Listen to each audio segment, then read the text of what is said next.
Tandoori potato triangle बनाने के लिए मैंने यहाँ पे 350 ग्राम उबले हुए आलू लिए हैं। तो आलू जो है वो इस रेसिपी के लिए बिल्कुल भी स्टिकी नहीं होने चाहिए, इस बात का अपने ख्याल रखने हैं। आलू स्टिकी ना हो उसके लिए एक ही टिप है कि जब भी आपने ये रेसिपी ट्राई करनी हो उसे 3-4 घंटे पहले आप आलू को उबाल के अच्छे से इन्हें फ्रिज में रख के ठंडा कर लें, तो आलू बिल्कुल भी स्टिकी नहीं होंगे। तो इसको हम अच्छे से ग्रेट कर लेते हैं। ग्रेटर से मैं इसलिए ग्रेट कर रही हूँ कि हमें बिल्कुल मैश आलू चाहिए, आलू के चंक्स बिल्कुल भी इसके अंदर नहीं चाहिए।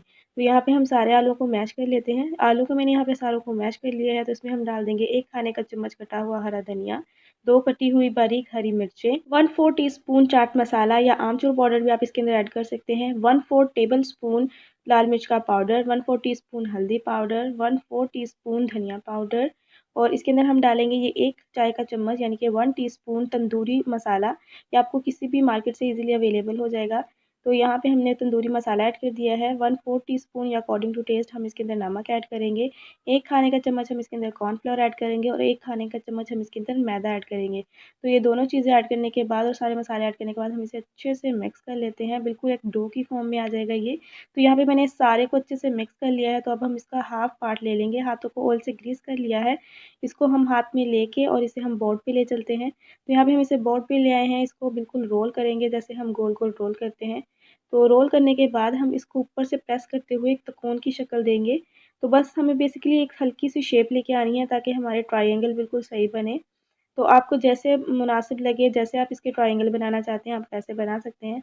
तो यहाँ पे मैं इसके पीसेस कट कर रही हूँ इक्वल इक्वल और यहाँ पे हम एक पीस उठाएंगे और इसको ऐसे प्रेस करेंगे और ये देखें जो हमने ऊपर से थोड़ा सा प्रेस करके त्रिकोण बनाई थी उससे हल्की सी ट्रायंगल की शेप आ जाती है। फिर इसके बाद हम इसको हाथों की मदद से अच्छे से सेट कर लें तो ईजिली ये सेट हो जाता है। तो यहाँ पे मैंने एक ट्रायंगल बना लिया है, इसी तरह हम दूसरा ट्रायंगल बनाएंगे और इसी तरह हम बाकी के सारे ट्रायंगल भी बना लेंगे। फ्रेंड्स, अगर आपने अभी तक मेरे चैनल को सब्सक्राइब नहीं किया हुआ है तो मेरे चैनल को सब्सक्राइब कर लें और आपको रेसिपीज़ कैसी लगती हैं, अच्छी लगती हैं, बुरी लगती हैं, जैसी भी लगती हैं कमेंट में इनका इज़हार किया करें। तो यहाँ पे मैंने दूसरा ट्रायंगल भी बना लिया है, इसको भी प्लेट में रख लेते हैं और इसी तरह मैं सारे बना लेती हूँ।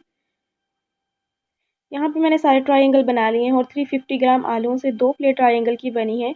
तो अब हम इन्हें 15 मिनट के लिए फ्रिज में रख देते हैं ताकि ये अच्छे से सेट हो जाए। 15 मिनट हो चुके हैं तो अब हम इन्हें फ्राई करना है। फ्राई करने से पहले मैंने यहाँ पे 1 कप बारीक वाली सेवइयाँ ली हैं जिनको मैंने अच्छे से हाथों की मदद से क्रश कर लिया है।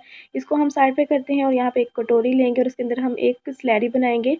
तो यहाँ पे मैंने 2 खाने के चम्मच कॉर्नफ्लोर ऐड किया है और 2 खाने के चम्मच ही हम इसके अंदर मैदा ऐड करेंगे, 1/4 टीस्पून नमक ऐड करेंगे और 1/4 टीस्पून हम इसके अंदर लाल मिर्च का पाउडर ऐड करेंगे। मिक्स करेंगे इसे अच्छे से और इसके अंदर हम पानी ऐड करके एक इसकी पतली सी स्लैरी तैयार कर लेंगे। स्लैरी जो है वो बहुत ज़्यादा गाढ़ी नहीं होनी चाहिए, बिल्कुल हमें पतली सी चाहिए कि इसकी हल्की सी कोटिंग आ जाए स्नैक्स के ऊपर और जो हमने वर्मिसेला यानी कि सेवइयाँ क्रश करके रखी हैं वो भी स्नैक्स के ऊपर अच्छे से लग जाए। तो यहाँ पे मैंने इसकी पतली सी स्लैरी तैयार कर ली है, बस इतनी होनी चाहिए इसकी कंसिस्टेंसी। तो इसको भी हम साइड पे करते हैं और एक हम स्नैक्स लेते हैं यानी कि ट्रायंगल उठाते हैं, इसको हम इसके अंदर डिप करेंगे और आपको पता चल रहा होगा कि मैंने इसको कितना थिन रखा है, पतला रखा है और सेवइयों के साथ हम इसको अच्छे से कोट करेंगे। कोट करने के बाद हम इसको मीडियम हॉट ऑयल के अंदर फ्राई कर होने के लिए डाल देते हैं। तो ऑयल मैंने यहाँ पे मीडियम हॉट गरम कर लिया है। ऑयल जो है वो बहुत ज़्यादा गर्म नहीं होना चाहिए और ना ही ठंडा ऑयल होना चाहिए। तो यहाँ पे हम मीडियम हॉट ऑयल के अंदर सारे स्नैक्स डालेंगे और इन्हें हम मीडियम फ्लेम पे ही फ्राई होने देंगे। जैसे ही आपको लगे कि एक साइड से कंफर्म हो गया है, गोल्डन ब्राउन कलर आ गया है, 3 से 4 मिनट लगते हैं एक साइड से इनको फ्राई होने में, तो हम इसकी साइड को चेंज कर देते हैं।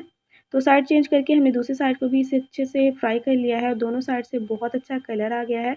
दूर से रोशनी की लाइट की रोशनी में लग रहा है कि जैसे अभी फ्राई नहीं हुए हैं, लेकिन मैं आपको करीब से लाके दिखा रही हूँ कि ये बहुत अच्छे से फ्राई हो गए हैं, बहुत ही क्रंची बने हैं। तो इनको हम निकाल लेते हैं प्लेट में और इसी तरह मैं बाकी के सारे भी ट्रायंगल जो फ्राई कर लेती हूँ, उसके बाद मैं आपको फाइनल में दिखाती हूँ।